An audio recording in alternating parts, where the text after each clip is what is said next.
My name is Jennifer Pharr, and I'm a new assistant professor in the School of Community Health Sciences. So I'm just starting my research and deciding what areas of research I'm going to want to do over the next 20 years of my life. One area of research I'm interested in is physical activity and why some people are physically active and why other people are not physically active, and how we can get people who aren't physically active to be physically active. Because being physically active has a number of health benefits that help keep us out of our physician's office. It decreases our risk of cardiovascular disease, some forms of cancer, diabetes, obesity, and improves our overall well-being. So when you think about physical activity, how physically active should we be? Well, we need to try to incorporate physical activity into our daily lives. So take the stairs instead of the elevator, park a little further away, etc. But we also need to do intentional physical activity. So 3 to 6 days a week of aerobic exercise, 2 to 3 days a week of strength conditioning exercise, and really try to limit the amount of time that we're at rest and we're being sedentary.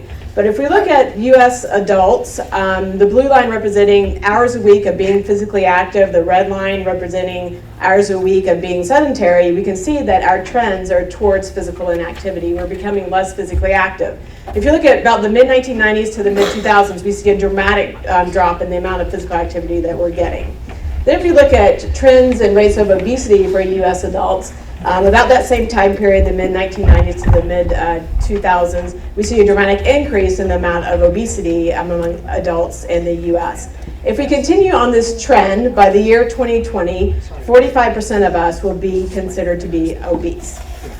This was just recently this year, May of 2013, a study using CDC data. 80% of American adults do not get their recommended amount of exercise, of physical activity. That 3 to 6 days a week of aerobic exercise and 2 to 3 days a week of strength training. We're not doing very good.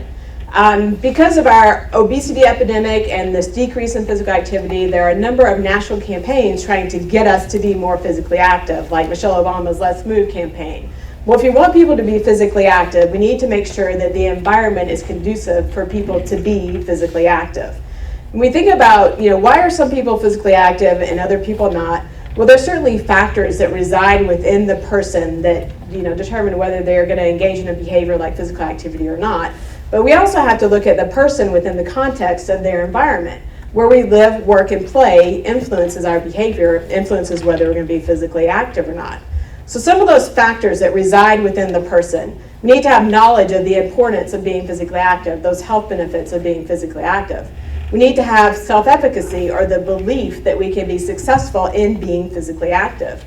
The goals that we have for ourselves and then the outcomes that we expect from being physically active need to align with each other.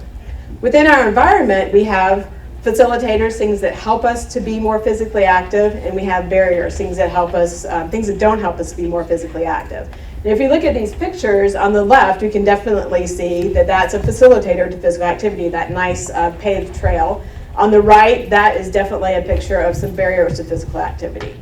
Now within our valley, we have some natural and some man-made facilitators for physical activity. We have great weather. We have over 300 days of sunshine. We only get 4 inches of rain a year. Most of our physical activity events are not rained or snowed out here in the valley. So weather is definitely a facilitator for physical activity. We have some beautiful natural places to be physically active. This is a picture of Mount Charleston, where we can hike, bike in the summer and do snow sports in the winter. We have Lake Mead, where we can hike and bike and do water sports in the summer. We have Red Rock Canyon, where we can hike and bike and do climbing. So we definitely have some natural places to be physically active. We also, Las Vegas Metro has over 180 of urban trail miles, 180 miles of urban trail miles in our metropolitan area. Think about that compared to Denver, the mecca of physical activity. They only have 80 urban trail miles in their metropolitan area. So we do have that resource to be physically active. This picture shows the River Mountain Trail Loop, which is a great place to go be physically active, for 32 miles of it. Now we also have barriers to physical activity in our valley. Weather is a facilitator most of the year, but it can certainly be a barrier June, July, and August. We have excessive heat. A low of 92 in the morning definitely makes it, if you're going to go out and be physically active, it can be a barrier. Although we have 180 urban trail miles, those trails are not always well connected to each other. So that can leave a pedestrian or a cyclist kind of at the end of the trail stranded with no way to get to the next trail. And there are a lot of great people in our community working on how can we connect up those trails to make that a facilitator. How our cities been built. Back in the old days, cities were built around the city center where people could walk. Now our cities are built around the car, and we have to drive everywhere. In Las Vegas, we have a number of single entry communities. So that's communities where there's one way in, and there's one way out, and they're surrounded by these high cinder block walls. You know, if you look at this image, to get from the house at point A to the grocery store at point B, it's only 1/10 of a mile. Very walkable, very easy to get there. But because this is a single entry community with only one way in and one way out in a big cinder block, you have to walk all the way around, and that's 3/4 of a mile, and that would be a barrier to being physically active. Las Vegas is also a very dangerous place to be a pedestrian. In 2011, the American Transportation Institute ranked us as number 6 for the most dangerous metropolitan to be a pedestrian. Seems like every night on the news we see another person's been hit by a car and either injured or killed in our valley. So one study that I just recently had published, actually this past week, we looked at pedestrian injury and death data from 2009 to 2011. So when pedestrian is hit by a car and injured or killed. During that time period, 1,712 people in our valley were hit by cars. So this is definitely an area of research that I'm working on. So how can we make our environment more friendly or more conducive to physical activity? Well, things like very obvious crosswalks for both pedestrians and drivers. Really safe and secure bike paths, so off the street and colored. Making sure that drivers know the rules, that you need to give a cyclist 3 feet whenever you pass them. Those sort of things.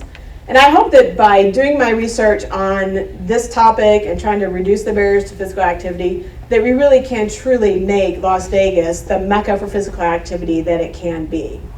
Thank you.